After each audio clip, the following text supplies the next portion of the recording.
ಓಂ ಶ್ರೀ ಸಾಯಿ ಸದ್ಗುರುವೇ ನಮಃ. 43 ಮತ್ತು 44ನೇ ಅಧ್ಯಾಯಗಳು. ಸಾಯಿಯವರ ಮಹಾಸಮಾಧಿ ಮುಂದುವರಿದುದು. ಪೂರ್ವ ಸಿದ್ಧತೆ. ಸಮಾಧಿ ಮಂದಿರ ಇಟ್ಟಂಗಿ ಚೂರಾದುದು. 72 ಗಂಟೆಗಳ ಕಾಲ ಸಮಾಧಿ. ಜೋಗ ಅವರ ಸನ್ಯಾಸ. ಅಮೃತ ವಚನಗಳು. ಪೂರ್ವ ಸಿದ್ಧತೆ.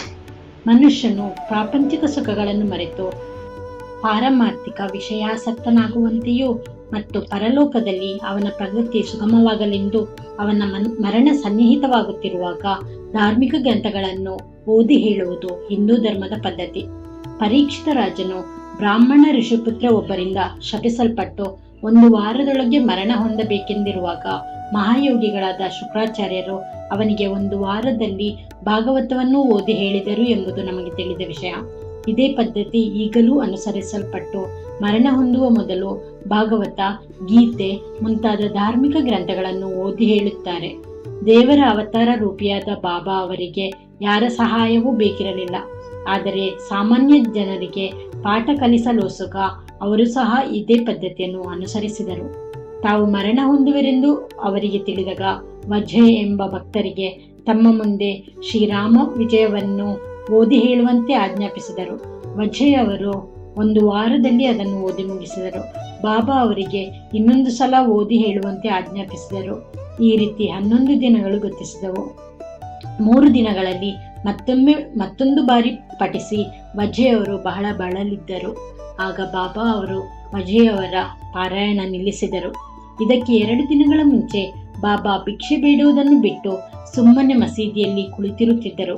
ಕೊನೆಯ ತನಕವೂ ಅವರು ಜಾಗೃತರಾಗಿದ್ದು ಭಕ್ತರಿಗೆ ತಮ್ಮ ಉಪದೇಶಗಳನ್ನು ಮಾಡುತ್ತಲೇ ಇದ್ದರು. ತಮ್ಮ ನಿರ್ಗಮನದ ಕಾಲವನ್ನು ಯಾರಿಗೂ ಸರಿಯಾಗಿ ತಿಳಿಸಿರಲಿಲ್ಲ. ಕಾಕಾ ಸಾಹೇಬ ಮತ್ತು ಬೂಟಿಯವರು ಪ್ರತಿದಿನವೂ ಬಾಬಾ ಅವರ ಜೊತೆಯಲ್ಲಿಯೇ ಊಟ ಮಾಡುತ್ತಿದ್ದರು. ಆದರೆ 15/10/1918ನೇ ದಿನ ಮಾತ್ರ ಅವರು ತಮ್ಮ ಮನೆಗೆ ಊಟಕ್ಕೆ ಹೋಗುವಂತೆ ಆಜ್ಞಾಪಿಸಿದರು. ಆದರೂ ಲಕ್ಷ್ಮೀಬಾಯಿ ಸಿಂಧೆ, ಬಾಗೋಜಿ ಸಿಂಧೆ, ಬಾಯಾಜಿ ಪಾಟೀಲ, ಲಕ್ಷ್ಮಣ ಜೋಶಿ, ಬಾಳಾ ಶಿಂಪಿ ಮತ್ತು ನಾನಾ ಸಾಹೇಬ ನಿಮೋಣಕರ ಇವರು ಮಾತ್ರ ಅಲ್ಲಿದ್ದರು. ಬಾಬಾ ಲಕ್ಷ್ಮೀಬಾಯಿಗೆ 9 ರೂಪಾಯಿಗಳನ್ನು ಕೊಟ್ಟು ಮೈಯಲ್ಲಿ ಸರಿಯಾಗಿಲ್ಲವೆಂದು ಹೇಳಿ ತಮ್ಮನ್ನು ಬೂಟಿವಾಡಕ್ಕೆ ಕರೆದುಕೊಂಡು ಹೋಗುವಂತೆ ಹೇಳಿದರು. ಈ ರೀತಿ ಹೇಳುತ್ತಾ ಬಾಯಾಜಿ ಅವರ ತೊಡೆಯ ಮೇಲೆ ಮಲಗಿ ತಮ್ಮ ಹಸು ನೀಗಿದರು. ಬಾಯಾಜಿ ಅವರು ಅವರ ಉಸಿರಾಟ ನಿಂತಿದ್ದನ್ನು ನೋಡಿ ಕೆಳಗೆ ಕುಳಿತಿದ್ದ ನಾನಾ ಅವರನ್ನು ಕರೆದರು. ನಾನಾ ಅವರು ಸ್ವಲ್ಪ ನೀರು ತಂದು ಅವರ ಬಾಯಲ್ಲಿ ಹಾಕಿದರು. ಅದು ಹೊರಗೆ ಬಂದಿತು. ಆಗ ಅವರು ಓ ದೇವ ಎಂದು ಜೋರಾಗಿ ಕೂಗಿಕೊಂಡರು. ಬಾಬಾ ಅವರು ತಮ್ಮ ಕಣ್ಣು ತೆರೆದು ಹಾ ಎಂದು ಹೇಳಿದಂತೆ ಕೇಳಿಬಂತು. ಬಾಬಾ ಅವರ ಮರಣದ ವಾರ್ತೆ ಕಾಡ್ಗಿಚ್ಚಿನಂತೆ ಶಿರ್ಡಿಯಲ್ಲೆಲ್ಲ ಕ್ಷಣ ಮಾತ್ರದಲ್ಲಿ ಪಸರಿಸಿತು. ಮಸೀದಿಯಲ್ಲಿ ಭಕ್ತ ವೃಂದವು ನೆರೆದು ತಮಗಾದ ಅಪಾರವಾದ ನಷ್ಟವನ್ನು ಕುರಿತು ಶೋಕಿಸುತ್ತಿತ್ತು. ಕೆಲವರು ಅಳುತ್ತಿದ್ದರು, ಕೆಲವರು ಬೀದಿಯಲ್ಲಿ ಮೂರ್ಛಿತರಾದರು. ಸಮಸ್ತ ಚರಾಚರಗಳು ಕಂಬನಿ ಸುರಿದವು. ಎಲ್ಲಿ ನೋಡಿದರೂ ನೀರವತ್ತೇ ತಲೆ ಎತ್ತಿ ಶೋಕವೇ ಹೊಳೆಯಾಗಿ ಹರಿಯುತ್ತಿತ್ತು. ಆಗ ಬಾಬಾ ಅವರ ದೇಹವನ್ನು ಹೇಗೆ ಸಂಸ್ಕಾರ ಮಾಡಬೇಕೆಂಬ ಪ್ರಶ್ನೆ ಉದ್ಭವಿಸಿತು. ಕೆಲವು ಮಹಮ್ಮದೀಯರು ಮಸೀದಿಯ ಅಂಗಳದಲ್ಲಿ ದೇಹವನ್ನು ಸಮಾಧಿ ಮಾಡಿ ಅದರ ಮೇಲೆ ಗೋರಿ ಕಟ್ಟಬೇಕೆಂದು ಅಭಿಪ್ರಾಯಪಟ್ಟರು. ಕುಶಾಲಚಂದ ಮಾರವಾಡಿ ಮತ್ತು ಅಮೀರ ಶಕ್ಕರ ಅವರು ಈ ಅಭಿಪ್ರಾಯವನ್ನು ಅನುಮೋದಿಸಿದರು. ಆದರೆ ಹಳ್ಳಿಯ ಮುಖ್ಯಸ್ಥರಾದ ರಾಮಚಂದ್ರ ಪಾಟೀಲರು ಇದಕ್ಕೆ ಒಪ್ಪಲಿಲ್ಲ. ಬಾಬಾರವರ ದೇಹವನ್ನು ವಾಡ ಹೊರತು ಇನ್ನೆಲ್ಲಿಯೂ ಒಯ್ಯಬಾರದೆಂದು ಅವರು ಹೇಳಿದರು. ಈ ರೀತಿ ಭಕ್ತರಲ್ಲಿ ಭಿನ್ನಾಭಿಪ್ರಾಯಗಳು ತಲೆದೋರಿ 36 ಗಂಟೆಗಳ ಕಾಲ ಚರ್ಚೆ ಹಾಗೆಯೇ ಮುಂದುವರಿಯಿತು. ಬುಧವಾರ ಬೆಳಗಿನ ಜಾವ ಬಾಬಾ ಶ್ರೀ ಲಕ್ಷ್ಮಣ ಮಾಮಾ ಜೋಶಿ ಅವರ ಕನಸಿನಲ್ಲಿ ಕಾಣಿಸಿಕೊಂಡು ಅವರ ಕೈಯನ್ನು ಹಿಡಿದೆಳೆದು, ಬೇಗ ಏಳು ಬಾಪು ಸಾಹೇಬ, ನಾನು ಮೃತನಾಗಿದ್ದೇನೆ, ಪುನಃ ಬರಲಾರೆ ಎಂದು ತಿಳಿದಿದ್ದೇನೆ. ನೀನು ಬಂದು ನನಗೆ ಪೂಜೆ ಮತ್ತು ಕಾಕಡ ಆರತಿ ಮಾಡು ಎಂದರು. ಲಕ್ಷ್ಮಣ ಮಾಮ ಬಾಬಾ ಅವರ ಪರಮ ಭಕ್ತರಾಗಿದ್ದರು. ಬಾಬಾ ಅವರಲ್ಲಿ ಪೂರ್ಣ ನಂಬಿಕೆ ಇತ್ತು. ಬೆಳಗಾದ ನಂತರ ಎದ್ದು ಸ್ನಾನ ಸಂಧ್ಯಾವಂದನಾದಿಗಳನ್ನು ಮುಗಿಸಿ ಪೂಜಾ ಸಾಮಗ್ರಿಗಳೊಡನೆ ಬಂದು ಮೌಲಿಗಳ ವಿರೋಧವನ್ನು ಲೆಕ್ಕಿಸದೆ ತಮ್ಮ ಪಾಡಿಗೆ ತಾವು ಮೃತದೇಹಕ್ಕೆ ಪೂಜೆ ಆರತಿ ಮಾಡಿ ಹೊರಟು ಹೋದರು. ಬಾಬಾ ಅವರ ಅಂತಿಮ ನುಡಿಗಳನ್ನು ಗೌರವಿಸಿ ಅವರನ್ನು ವಾಡಾದ ಮಧ್ಯದಲ್ಲಿ ಸಮಾಧಿ ಮಾಡಲು ನಿಶ್ಚಯಿಸಲಾಯಿತು. ಗುಂಡಿ ತೋಡಲು ಆರಂಭ ಮಾಡಿದರು. ಮಂಗಳವಾರ ಸಾಯಂಕಾಲ ರಾಹತದಿಂದ ಸಬ್ ಇನ್ಸ್ಪೆಕ್ಟರ್ ಮುಂತಾದವರು ಬಂದರು. ಎಲ್ಲರೂ ಈ ಸಲಹೆಗೆ ಸಮ್ಮತಿಸಿದರು. ಮರುದಿನ ಬೆಳಿಗ್ಗೆಯೇ ಮುಂಬಯಿಯ ಅಮೀರಾಬಾಯಿಯವರು ಕೋಪರಗಾಂವದಿಂದ ಮಾಮಲೆದಾರರು ಬಂದರು. ಕೆಲವರು ಬಾಬಾ ಅವರ ದೇಹವನ್ನು ಹೊರಗಡೆ ಎಲ್ಲಿಯಾದರೂ ಸಮಾಧಿ ಮಾಡಬೇಕೆಂದು ಅಭಿಪ್ರಾಯವನ್ನು ವ್ಯಕ್ತಪಡಿಸಿದರು. ಇದನ್ನು ಕಂಡ ಮಾಮಲೆದಾರರು ವಿಷಯವನ್ನು ಮತ ನಿರ್ಣಯಕ್ಕೆ ಹಾಕಿದರು. ಬಾಬಾ ಅವರನ್ನು ವಾಡಾದಲ್ಲಿಯೇ ಸಮಾಧಿ ಮಾಡಲು ಭಕ್ತರು ಬಹುಮತದಿಂದ ನಿರ್ಣಯಿಸಿದರು. ಇದನ್ನು ಕಲೆಕ್ಟರ್ ಅವರಿಗೆ ತಿಳಿಸಬೇಕೆಂದು ಕಾಕಾ ಅವರು ಹೊರಡುವುದರಲ್ಲಿದ್ದರು. ಆದರೆ ಬಾಬಾ ಅವರ ಕೃಪೆಯಿಂದ ಅಲ್ಪಮತೀಯರ ಅಭಿಪ್ರಾಯ ಬದಲಾಯಿತು. ಎಲ್ಲರೂ ಒಮ್ಮತದಿಂದ ವಾಡಾದಲ್ಲಿಯೇ ಸಮಾಧಿ ಕಾರ್ಯ ನಡೆಸಬೇಕೆಂದು ತೀರ್ಮಾನಿಸಿದರು. ಬುಧವಾರ ಸಾಯಂಕಾಲ ಬಾಬಾ ಅವರ ಶರೀರವನ್ನು ಸಕಲ ರಾಜಮರ್ಯಾದೆಗಳಿಂದ ಮೆರವಣಿಗೆ ಮಾಡಿ ವಾಡಾಕ್ಕೆ ತಂದು ಮುರಳೀಧರನ ಪ್ರತಿಮೆಗೋಸ್ಕರ ಮೀಸಲಾದ ಗರ್ಭಗೃಹದಲ್ಲಿ ಸಮಾಧಿ ಮಾಡಲಾಯಿತು. ನಿಜಕ್ಕೂ ಬಾಬಾ ಅವರೇ ಮುರಳೀಧರನಾಗಿ ವಾಡ ದೇವಾಲಯವಾಗಿ ಪವಿತ್ರ ಪೂಜಾ ಸ್ಥಳವಾಯಿತು. ಬಾಬಾ ಅವರ ಉತ್ತರ ಕ್ರಿಯೆಯನ್ನು ಬಾಳಾಸಾಹೇಬ ಬಾಟೆ, ಉಪಾಸನಿ ಮತ್ತು ಜೋಗ ಅವರು ಸಾಂಗವಾಗಿ ನೆರವೇರಿಸಿದರು. ಹಿಟ್ಟಂಗಿ ಒಡೆಯಿತು. ಬಾಬಾ ಅವರ ಪರಲೋಕ ಯಾತ್ರೆಗೆ ಸ್ವಲ್ಪ ದಿನಗಳ ಮುಂಚೆ ಆ ಘಟನೆಯನ್ನು ಸೂಚಿಸುವ ಒಂದು ಶಕುನವಾಯಿತು. ಯಾವಾಗಲೂ ಬಾಬಾ ಅವರು ಕೈಯಿಟ್ಟು ಹೊರಗೆ ಕುಳಿತುಕೊಳ್ಳುತ್ತಿದ್ದ ಒಂದು ಇಟ್ಟಂಗಿ ಅನೇಕ ವರ್ಷಗಳಿಂದ ಮಸೀದಿಯಲ್ಲಿತ್ತು. ರಾತ್ರಿ ಅದರ ಮೇಲೆ ತಲೆ ಇಟ್ಟು ಏಕಾಂತದಲ್ಲಿ ಸ್ವಸ್ಥ ಮನದಿಂದ ಇರುತ್ತಿದ್ದರು. ಇದು ಬಹಳ ವರ್ಷಗಳಿಂದ ನಡೆಯುತ್ತಿತ್ತು. ಒಂದು ದಿನ ಬಾಬಾ ಅವರು ಮಸೀದಿಯಲ್ಲಿ ಇರಲಿಲ್ಲ. ಅಂದು ಮಸೀದಿಯ ಕೆಲಸ ಮಾಡುತ್ತಿದ್ದ ಒಬ್ಬ ಹುಡುಗನು ಅದನ್ನು ಕೈಯಲ್ಲಿ ಹಿಡಿದು ಅದರ ಬುಡದಲ್ಲಿಯೇ ಕಸಗುಡಿಸುತ್ತಿದ್ದನು. ಆದರೆ ಅದು ದುರದೃಷ್ಟವಶಾತ್ ಕೈಜಾರಿ ಕೆಳಗೆ ಬಿದ್ದು 2 ಹೋಳಾಯಿತು. ಬಾಬಾ ಅವರಿಗೆ ಈ ವಿಷಯ ತಿಳಿಸಿದಾಗ ಅವರು ಕಣ್ಣೀರಿಟ್ಟು, ಒಡೆದಿದ್ದುದು ನನ್ನ ಅದೃಷ್ಟ, ಅದು ನನ್ನ ಜೀವನದ ಸಂಗಾತಿಯಾಗಿತ್ತು, ಅದರೊಡನೆ ನಾನು ಯಾವಾಗಲೂ ತಲ್ಲೀನರಾಗಿರುತ್ತಿದ್ದೆ, ಅದು ನನಗೆ ನನ್ನ ಜೀವದಷ್ಟೇ ಪ್ರಿಯವಾಗಿತ್ತು ಎಂದು ಬಹಳ ವ್ಯಥೆ ಪಟ್ಟುಕೊಂಡರು. ಬಾಬಾ ಅವರು ಕೇವಲ ಒಂದು ನಿರ್ಜೀವ ವಸ್ತುವಿಗೋಸ್ಕರ ಎಷ್ಟು ದುಃಖವನ್ನೇಕೆ ಪ್ರಕಟಿಸಿದರು ಎಂದು ಕೆಲವರು ಪ್ರಶ್ನಿಸಬಹುದು. ಅದಕ್ಕೆ ಹೇಮಣ್ಣ ಪಂತರು, ಸಂತರು ಬಡವರನ್ನು ಮತ್ತು ಅಶಕ್ತರನ್ನು ರಕ್ಷಿಸುವ ಧ್ಯೇಯದಿಂದ ಅವತರಿಸುತ್ತಾರೆ. ಹೀಗೆ ಅವತರಿಸಿದಾಗ ಅವರು ಸಾಮಾನ್ಯ ಜನರೊಡನೆ ಬೆರೆತು ಅವರಂತೆಯೇ ವರ್ತಿಸುತ್ತಾರೆ. ಅಂದರೆ ಅವರು ಬಾಹ್ಯದಲ್ಲಿ ಎಲ್ಲರಂತೆಯೂ ಆಟವಾಡುತ್ತಾ, ನಗುತ್ತಾ, ದುಃಖಿಸುತ್ತಾ ಇರುತ್ತಾರೆ. ಆದರೆ ಅಂತರಂಗದಲ್ಲಿ ಮಾತ್ರ ತಮ್ಮ ಧ್ಯೇಯದ ಬಗ್ಗೆ ಜಾಗೃತರಾಗಿರುತ್ತಾರೆ ಎಂದು ಹೇಳಿದ್ದಾರೆ. 3 ದಿನಗಳ ಸಮಾಧಿ. ಇದಕ್ಕೆ 32 ವರ್ಷಗಳ ಹಿಂದೆ, ಅಂದರೆ ಸುಮಾರು 1886ರಲ್ಲಿ ಬಾಬಾ ಅವರು ತಮ್ಮ ಸೀಮಾರೇಖೆಯನ್ನು ದಾಟುವ ಪ್ರಯತ್ನ ಮಾಡಿದರು. ಮಾರ್ಗಶೀರ್ಷ ಶುದ್ಧ ಪೂರ್ಣಿಮೆಯ ದಿನ ಬಾಬಾ ಅವರು ದಮ್ಮಿನಿಂದ ನರಳುತ್ತಿದ್ದರು. ಅದನ್ನು ನಿರ್ಮೂಲಗೊಳಿಸಲು ಬಾಬಾ ಅವರು ತಮ್ಮ ಪ್ರಾಣವನ್ನು ಮೇಲಕ್ಕೆ ತೆಗೆದುಕೊಂಡು ಸಮಾಧಿ ಸ್ಥಿತಿಗೆ ಹೋಗಲು ನಿರ್ಧರಿಸಿದರು.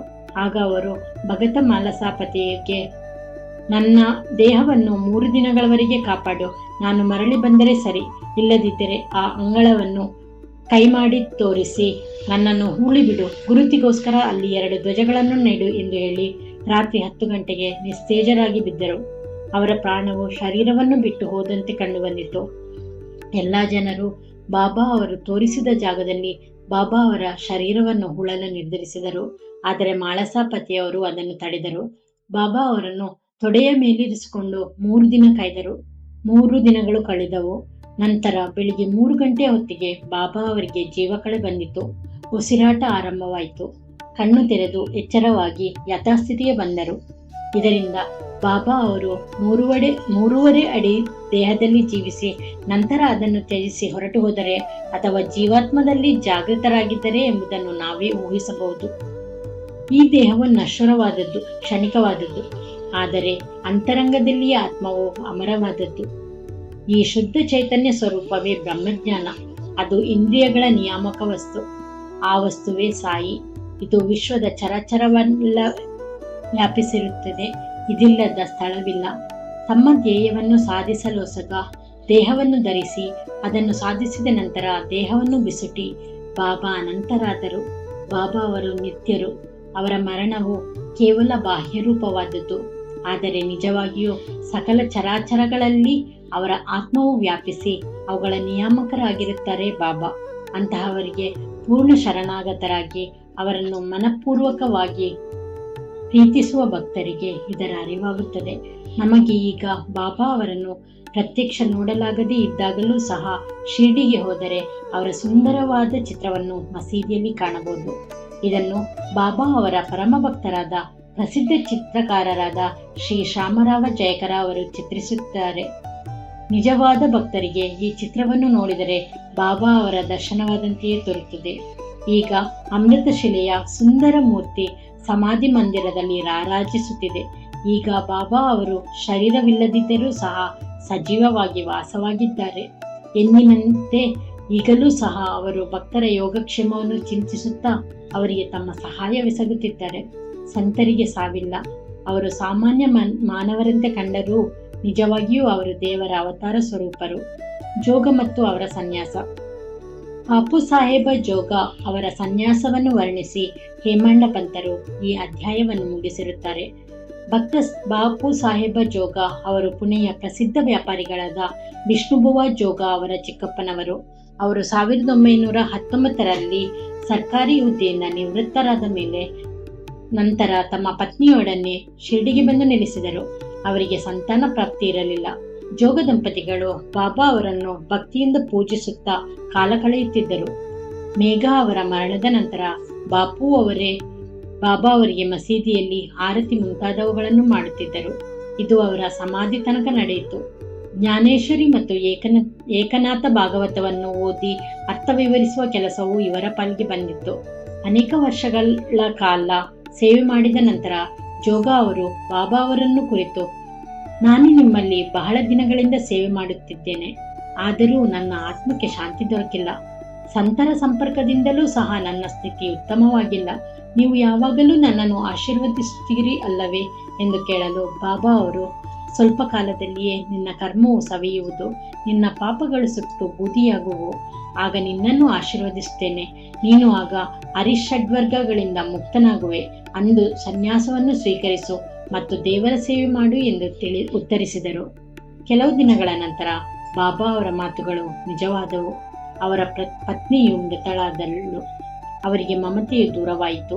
ಅಂದಿನಿಂದ ಸನ್ಯಾಸಾಶ್ರಮವನ್ನು ಸ್ವೀಕರಿಸಿ ತಮ್ಮ ಜೀವನದ ಗುರಿಯನ್ನು ಬಾಪು ಸಾಹೇಬ ಸಾಧಿಸಿದರು.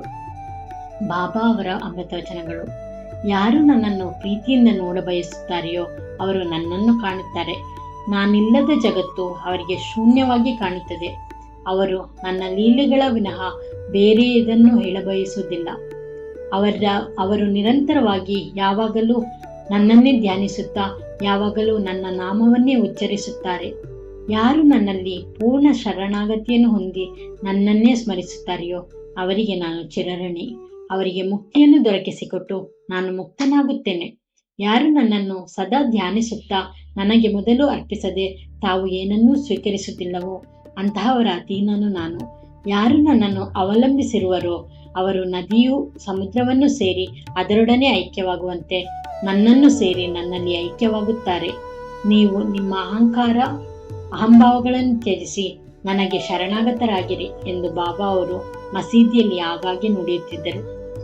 ನಾನು ಯಾರು? ಬಾಬಾ ಅವರು ಅನೇಕ ಸಾರಿ ನಾನು ಯಾರು ಎಂದು ಕೇಳುತ್ತಿದ್ದರು. ನೀವು ನನ್ನನ್ನು ಹುಡುಕಿಕೊಂಡು ಎಲ್ಲಿಗೂ ಹೋಗಬೇಕಾಗಿಲ್ಲ. ನಿಮ್ಮಲ್ಲಿಯೂ ಮತ್ತು ಚರಾಚರಗಳಲ್ಲಿಯೂ ಒಂದು ಆತ್ಮವಿದೆ, ಅದೇ ನಾನು. ಇದನ್ನು ತಿಳಿದು ನನ್ನನ್ನು ನಿಮ್ಮ ಅಂತರಂಗದಲ್ಲಿ ರಕ್ಷಿಸಿರಿ ಮತ್ತು ಸಕಲ ಚರಾಚರಗಳಲ್ಲಿಯೂ ನನ್ನನ್ನು ನೋಡಿರಿ. ಇದನ್ನು ನೀವು ಮನನ ಮಾಡಿದರೆ ಸರ್ವಜ್ಞತ್ವವನ್ನು ಅರಿತು ನನ್ನಲ್ಲಿ ಲೀನವಾಗುತ್ತಿದ್ದರೆ ಎಂದು ಬಾಬಾ ಇರುತ್ತಾರೆ. ಆದುದರಿಂದ ಹೇಮಂಡ ಪಂತರು ವಾಚಕರಿಗೆ ನಮಸ್ಕರಿಸಿ ಎಲ್ಲ ದೇವರನ್ನು, ಸಂತರನ್ನು, ಭಕ್ತರನ್ನು ಪ್ರೀತಿಸಿ ಗೌರವಿಸಬೇಕೆಂದು ಬೇಡಿಕೊಂಡಿರುತ್ತಾರೆ. ಯಾರು ಇತರರನ್ನು ಆಕ್ಷೇಪಿಸಿ ನಿಂದಿಸುತ್ತಾರೆಯೋ ಅಂತಹವರು ನನ್ನ ಹೃದಯವನ್ನು ಚುಚ್ಚಿದಂತೆ ನನ್ನನ್ನು ಗಾಯಪಡಿಸಿರುತ್ತಾರೆ. ಆದರೆ ಯಾರು ತಾಳ್ಮೆಯಿಂದ ಇರುತ್ತಾರೆಯೋ ಅವರು ನನ್ನ ಪ್ರೀತಿಗೆ ಪಾತ್ರರಾಗಿರುತ್ತಾರೆ ಎಂದು ಬಾಬಾ ಅವರು ಅನೇಕ ಸಲ ಹೇಳಿದ್ದಾರೆ. ಈ ರೀತಿ ಬಾಬಾ ಅವರು ಸಕಲ ಚರಾಚರಗಳಲ್ಲಿಯೂ ವ್ಯಾಪಿಸಿ ಅವುಗಳನ್ನು ಕಾಪಾಡಿರುತ್ತಾರೆ. ಎಲ್ಲ ಜೀವರಾಶಿಗಳನ್ನು ಪ್ರೀತಿಯಿಂದ ಕಾಣುವುದೇ ಅವರ ಧ್ಯೇಯವಾಗಿತ್ತು. ಅವರಿಗೆ ಬೇರಾವುದು ಬೇಕಾಗಿರಲಿಲ್ಲ. ಇಂತಹ ಅಮೃತವಾಣಿಯು ಯಾವಾಗಲೂ ಅವರಿಂದ ಬರುತ್ತಿತ್ತು. ಯಾರು ಬಾಬಾ ಅವರ ಕೀರ್ತಿಯನ್ನು ಶ್ರದ್ಧೆ ಮತ್ತು ಭಕ್ತಿಯಿಂದ ಹಾಡುತ್ತಾರೆಯೋ ಅಥವಾ ಯಾರು ಅವುಗಳನ್ನು ನಿರಂತರವಾದ ಭಕ್ತಿಯಿಂದ ಕೇಳುತ್ತಾರೆಯೋ ಅಂತಹವರು ಬಾಬಾರವರಲ್ಲಿ ಐಕ್ಯರಾಗುತ್ತಾರೆ. ಓಂ ಶ್ರೀ ಸಾಯಿ ಪ್ರಣಾಮ.